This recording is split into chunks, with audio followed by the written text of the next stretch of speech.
वरहमतुल्लाहि वबरकातुहू। Welcome to Arabic history group of India. Arabic history group of India में हम आपको खुश आमदेद कहते हैं और आपका इस्तकबाल करते हैं। अगर आप हमारे चैनल पर नए हैं तो प्लीज़ चैनल को सब्सक्राइब कीजिए और अपने दोस्तों के साथ ज़रूर शेयर कीजिए। तो आज 17 तारीख है और आपका एग्ज़ाम है 18, 19 और 20 तारीख को आपका एग्ज़ाम है, यानी कुल 2 दिन बाकी हैं। ये वीडियो मुझे सुबह रिकॉर्ड करना थी, लेकिन चूँकि आपका मॉक टेस्ट था तो मैं वीडियो नहीं उस टाइम मैंने बनाया कि जो बच्चे अगर वो ज्वाइन करना चाहें और उनको चूँकि ऐप में अप्रूवल की ज़रूरत होती है तो अप्रूवल देने के लिए मैंने कोई वीडियो नहीं बनाई, ठीक है। और दूसरी मैंने क्विज़ बना के डाल दिया आपके टेलीग्राम के लिए, तो टेलीग्राम बहुत सारे बच्चे ज्वाइन कर सकते हैं। आज मैं आपसे सिर्फ 2 बातें करना चाहता हूँ। How to utilize last 3 days, इन 3 दिन को कैसे मुझे जो लगता है वो यूटिलाइज़ कर सकते हैं, ठीक है। उससे पहले जो आज का मॉक टेस्ट हुआ उसके ताल्लुक से एक बात कहना चाहता हूँ कि जैसे मैंने मॉक टेस्ट के लिए मैंने पहले भी कहा था वो डिफ़िकल्ट है, ठीक है, मुश्किल मैंने बनाया है। और इसी वजह से मैंने कहा था कि 80 लाना मुश्किल है और सिर्फ 5 बच्चों के ही 80% नंबर आए पाए हैं और सब नीचे ही रहे हैं। तो इसमें कोई घबराने की ज़रूरत नहीं है, कोई परेशान होने की ज़रूरत नहीं है, ठीक है। इंशाल्लाह अगला जो मॉक टेस्ट होगा आप सब इंशाल्लाह अच्छा कर रहे होंगे। अब इसमें जिसके भी 70 नंबर आए हैं, 70 नंबर अगर कोई लाया है मेरे मॉक टेस्ट में सुबह वाले में, कब सुबह वाले में, या जिसने पहली बार जब भी दिया है, पहली बार अगर चाहें वो शाम को भी करे अभी बाद में, ठीक है, 10 बजे 10:30 पे हमने रखा है तीसरा जो लॉट है। तो 70 नंबर अगर आपके आ रहे हैं तो कोई परेशान की ज़रूरत नहीं है, क्योंकि मैंने इतना डिफ़िकल्ट बनाया है कि 70 को इसे 2 से गुणा कर दीजिए, 2 से ज़रा मार दीजिए तो 70 को 140 हो जाएंगे। गोया कि 70% है आपके नंबर, 140 मार्क्स आपके आए हैं। तो 70 और 70 से ऊपर अगर किसी के मार्क्स आए हैं तो उसको बिल्कुल भी घबराने की ज़रूरत नहीं है, बिल्कुल भी परेशान होने की ज़रूरत नहीं। इंशाल्लाह आपके JRF वाले नंबर आए हैं, क्योंकि मैंने इतना डिफ़िकल्ट बनाया था। हर एक बंदे में ना घुस के सबसे डिफ़िकल्ट जो हो सकता था मेरी नज़र में, मैं उन्हें उसको उतना डिफ़िकल्ट करने की कोशिश की थी। हाँ, 10 से 15 क्वेश्चन मैंने PYQs लेने की कोशिश की थी, और PYQs भी मुश्किल वाले। अभी 19, 18, 17 में जो PYQs हुए हैं मुश्किल वाले उठाने की कोशिश की थी PYQs। और मैं ये चेक करना चाह रहा था कि आपने PYQs क्यों नहीं पढ़े भाई साहब।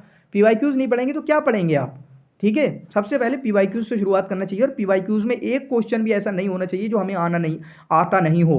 लेकिन ऐसे बहुत सारे क्वेश्चन होंगे तो आपको नहीं आते होंगे, तो PYQs को थोड़ा बहुत अभी भी कुछ कर सकते हो तो देख लीजिएगा। बाकी अब मैं कुछ बात बताना चाहता हूँ, ठीक है। 19 की सुबह में जुमा है, तो मैं 9 या 9:30 बजे वो मॉक टेस्ट रखने की कोशिश करूँगा।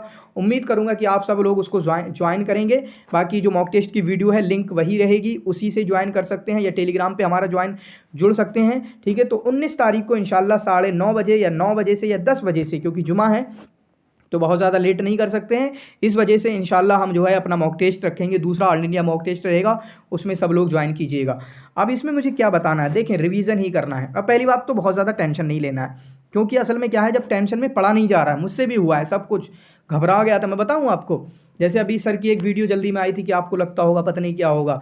आखिरी जब 3 दिन बचे थे तो मैंने तलवीर सर को मैसेज किया था, सर मैंने बहुत ज़्यादा पढ़ लिया है, मतलब जो भी जैसा पढ़ा उस टाइम लग रहा है कि बहुत मेहनत कर ली। मेरी कमर में दर्द होने लगा था असल में, ठीक है। फिर मैंने लास्ट के 3 दिन सही तरीके से पढ़ाई भी नहीं की थी, ऐसे ही बस चलता की अंदाज़ में की थी, ठीक है। तो मैंने सर को मैसेज किया था कि सर मुझे बहुत टेंशन हो रही है, मैंने इतनी मेहनत कर ली, मैं अगर मेरा नहीं हुआ तो क्या होगा, दोबारा मुझे मेहनत नहीं कर पाऊंगा। मैं ऐसा बोला, मैं दोबारा नहीं कर पाऊंगा। हालांकि नहीं आता तो करता, पढ़ाई करता, लेकिन अल्लाह ने करा और ये वाला एग्ज़ाम दे रहा होता। तो मैंने ये मैसेज लिखा, वही मैं बताना चाह रहा हूँ कि कितनी टेंशन में था। आप सब भी कहीं ना कहीं वो सब झेल रहे होंगे, वो सारी चीज़ें होती हैं, सबके साथ होती हैं, ठीक है। तो दिक्कत परेशानी की आपको टेंशन फ्री रहिए, जितना सब ने कर लिया है। और ये वाली चीज़ जो हो रही है ना कि सब भूल गए, कोई कुछ नहीं भूलता है। पढ़ा है तो इंशाल्लाह याद आएगा, वहाँ पर काम आएगा, ठीक है। थोड़ा सा अल्लाह से भी दुआ वगैरह करने की कोशिश कीजिए। अपनी मेहनत से ज़्यादा अल्लाह पर भी ज़्यादा भरोसा करना है, अल्लाह पर भरोसा ज़्यादा करना चाहिए, ठीक है। तवक्कुल अल्लाह, मेहनत से ऊपर रखिए उसे, दुआ को भी मेहनत से ऊपर रखिए और अल्लाह के ऊपर छोड़ दीजिए। बस जो आपको करना था आपने कर दिया है। अभी 2 दिन आपके पास बचे हैं, तो उसके लिए मैं कोई चीज़ बताना चाह रहा हूँ।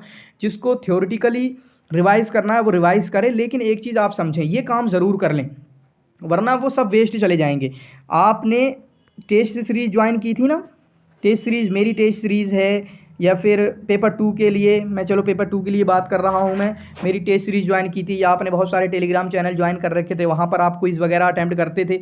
अगर आपको लगता है जैसे अगर आपने मेरी टेस्ट सीरीज़ ज्वाइन की है तो सारे के सारे टेस्ट और मॉक टेस्ट वहाँ पर मौजूद हैं, क्विज़ वगैरह मौजूद हैं। तो इन क्विज़ को कैसे यूज़ करना है, इन क्विज़ को एक बार रिवाइज़ कर लीजिए। हल नहीं करना है कि वो फिर से लगाना है, नहीं, इन क्विज़ को खोलिए, ओपन करिए। जैसे हमारा जो वाइज ऐप में टेस्ट सीरीज़ जो मौजूद होती है ठीक है, उसको आप बस पढ़ते रहिए क्योंकि आपने लगाया था। वहाँ पर क्या होगा, जो आपने सही लगाया था वो भी आपके दिमाग में चलता चला जाएगा, जो गलत हुए थे वो भी पता चल जाएगा, हाँ मुझसे ये गलत हुए थे, अगर वो आते हैं तो आप अच्छा कर पाएंगे। ठीक है, और ये चीज़ तलवीर सर भी बताते हैं। ठीक है, और इसी तरीके से आप हमारा जो पहले वाला टेलीग्राम चैनल है वहाँ पर कितनी क्विज़ यूनिट वाइज क्विज़ फली हुई हैं, वो जाके फिर से रिवाइज़ कर सकते हैं। हालांकि आपने सब हल कर लिए हैं, लेकिन उसको देखें तो क्या क्या क्वेश्चन है, क्या क्या पूछा गया है। इसी के साथ साथ अभी बहुत सारे क्वेश्चन मैंने अपने जो ऑफिशियल टेलीग्राम चैनल है जो सबके लिए है वहाँ पर बहुत सारे क्वेश्चन मैंने डाल दिए हैं। ठीक है, बहुत सारे क्वेश्चन डाल दिए, और मेरे क्वेश्चन जो हैं वो अपने बनाए हुए होते हैं जो कहीं आपको नहीं मिलेंगे। ठीक है, जिनके ऑप्शन वगैरह जो ऑप्शन होते हैं वो मेरे अपने होते हैं, अपने सवाल होते हैं। ठीक है, वो आपको कहीं नहीं मिलेंगे, बहुत यूनिक ही है जब मैं बना रहा हूँ। ठीक है, मतलब कहीं नहीं मिलेंगे, तो उनको अच्छे से देखिए। इसी तरीके से पेपर 1 में क्या है, पेपर 1 में हो सकता है कि आपने ग्रेड अप का मॉक टेस्ट खरीद लिया हो या फ्री में पढ़ रहे हो वहाँ पर, तो मॉक टेस्ट में तकरीबन 35 आपके मॉक टेस्ट हैं, या इसी तरीके से आपके जो फुल लेंथ मॉक टेस्ट हैं उनको जाके देखिए, क्या क्या गलत हुए थे उनके सॉल्यूशन देखिए। ठीक है, उन क्वेश्चन को देखिए, सवाल का जवाब क्या है, बस लगाना वाना नहीं है आपको, टिक करना उड़ना कुछ नहीं है, बस जाके उनके देखते रहिए। ठीक है, फिर उसके बाद जैसे ग्रेड अप वाले ये आपका सॉल्यूशन प्रोवाइड करते हैं, वो सॉल्यूशन देखते जाइए। अनअकैडमी पे सेम चीज़ करिए, अगर आप अनअकैडमी का मॉक टेस्ट आपको फ्री वाला मिला है या फिर पेड वाले आप हैं तो वो सारी चीज़ें करिए, या कोई और ऐप पे आपने किया है तो उनके सॉल्यूशन देखते चले जाइए। यही बात मैं आपको बताना चाहता था बस, वरना जो टेस्ट सीरीज़ आपने लगाई थी ऐसा नहीं है। इनसे पूछे यूपीएससी वालों से, टेस्ट सीरीज़ को ये रिवाइज़ करते हैं, आप क्या समझेंगे टेस्ट सीरीज़ आप रिवाइज़ नहीं करेंगे? जो आपने क्विज़ वगैरह पहले लगा चुके हैं और उसको छोड़ दिया, नहीं ऐसा नहीं होगा, आपको नुकसान होगा। आप जो टेस्ट सीरीज़ आपने पिछले 1 साल के अंदर लगाई हैं, पिछले 6 महीने के अंदर, 4 महीने के अंदर, उनको दोबारा रिवाइज़ करिए। जैसे आप अपने नोट्स को और किताबों को रिवाइज़ कर रहे हैं, उसी तरीके से उन क्विज़ेस को, उन टेस्ट सीरीज़ को, उन मॉक टेस्ट को, उनको भी रिवाइज़ करिए, चाहे वो पेपर 1 के लिए हो, ग्रेड अप पे हो, या इसी तरीके से आपका अनअकैडमी पे हो, या फिर और दूसरे प्लेटफॉर्म्स पे हो, एबी गुरुजी के चैनल पे हो, किसी पे भी हो, या इसी तरीके से मेरी टेलीग्राम चैनल पे हो, या फिर शमीम भाई के टेलीग्राम के चैनल पे हो, या किसी और, ठीक है 2-3 और टेलीग्राम चैनल है वहाँ पे हो, या फिर मेरी टेस्ट सीरीज़ के अंदर हो, या मेरे मॉक टेस्ट हो, या मेरे गूगल फॉर्म वाले पहले जो मॉक टेस्ट थे वो मॉक टेस्ट हो, सबको रिवाइज़ करने की कोशिश करिए। ठीक है, सबको रिवाइज करने की कोशिश करिए, तब जाके आपका कोई काम बन पाएगा। और इसी तरीके से पीवाईक्यूज भी अगर आपके पास मौजूद है, पीवाईक्यूज को भी एक बार नज़र डाल सकते हैं। ठीक है, इंशाल्लाह ये काम करेंगे तो बहुत फ़ायदा होगा, और ये काम ही करना चाहिए अगर चाहें आप तो। ये काम सिर्फ यही काम कर सकते हैं अगले 2 दिन के लिए। छोड़ दीजिए कोई किताब, क्योंकि टेंशन हो रही है ना आपको बहुत, उनके लिए खासकर जिनको टेंशन हो रही है वो छोड़ दें किताब पढ़ना। ठीक है, इसी तरीके से यही क्विज़ वगैरह, पीवाईक्यूज़, एमसीक्यूज़ पहले के जितने आपके पास मौजूद हैं, और जिनके पास नहीं है, हमारी टेस्ट सीरीज़ में बहुत कुछ मौजूद है।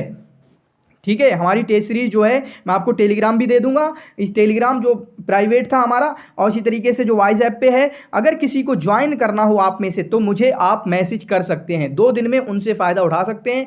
किसी भी तरीके से आप सॉल्व मत कीजिएगा क्योंकि टाइम लगेगा, आप सॉल्व डायरेक्ट एक क्वेश्चन हल करके उसका जवाब दे दीजिएगा, सबमिट कर दीजिएगा, फिर आपको उसके आंसर मिल जाएंगे सारे के सारे। इस तरीके से आप अपनी गाड़ी को जल्दी से कर सकते हैं। तो यही बात मैं आपको बताना चाह रहा था कि ये जी चीज़ कर सकते हैं, इंशाल्लाह इससे आपको फ़ायदा होगा, टेंशन मत लीजिए।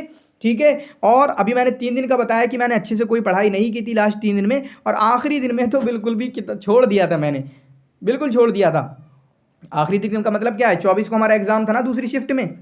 ठीक है, दूसरी शिफ्ट में 2:30 बजे से, तो समझे 23 की सुबह से ही मैंने कुछ नहीं किया था, कुछ भी नहीं किया था, बस मोबाइल वगैरह की, अब चलो टेंशन फ्री है, सारा जितना पढ़ना था पढ़ लिया, अब कितना क्या होगा। हालांकि सबके अलग अलग एक्सपीरियंस होते हैं।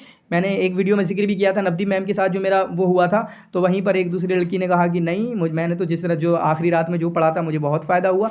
ठीक है, वो सारी चीज़ें होती हैं, उनके लिए है जिनको टेंशन हो रही है। अगर टेंशन में हो तो प्लीज़ पढ़ना बंद कर दीजिएगा, क्योंकि टेंशन से बुरी कोई चीज़ आपके लिए हो नहीं सकती है। मेंटल स्टेबिलिटी इम्तिहान में, कॉम्पिटिटिव एग्ज़ाम में बहुत मायने रखती है। सारा वो आप इस पे डिपेंड नहीं करता है कि आप क्या पढ़ के आए हैं, इस पे डिपेंड करता है कि जब पढ़ के आए हैं, क्योंकि एग्ज़ाम में पक्का है, लाजमी है, क्वेश्चन में वो भी होगा जो आपने पढ़ा है और वो भी होगा जो आपने नहीं पढ़ा है। तो पहली बात तो आपकी मेंटल स्टेबिलिटी ये बात कि जो पढ़ा है वो गलत ना करें, और जो मेंटल अगर आपका जहन ख़राब हो गया तो यही गलत कर देंगे जो पढ़ के गए थे। और दूसरे नंबर पर आता है अगला लेवल कि जो नहीं पढ़ा है उसको भी सही करके आ जाएं, अगर आपका माइंड सही है, आपका माइंड पूरे ठिकाने पे है। ठीक है, तो ये चीज़ कुछ है, बस आप टेंशन फ्री रहिए। अल्लाह ताला आप तमाम लोगों को कामयाब करे और मेरी आपके तमाम लोगों के साथ नेक ख्वाहिशात हैं और हमें उम्मीदें भी हैं हमारे अपने स्टूडेंट से और बहुत सारे लोगों से। अल्लाह ताला उनको कामयाब करे, उनके इस और इनकी कोशिश का और उनकी जिद्दोजहद का उन्हें नतीजा और समरा अता फ़रमाए। शुक्रन जज़ीला, जज़ाकुमुल्लाहु खैर व अहसनल जज़ा।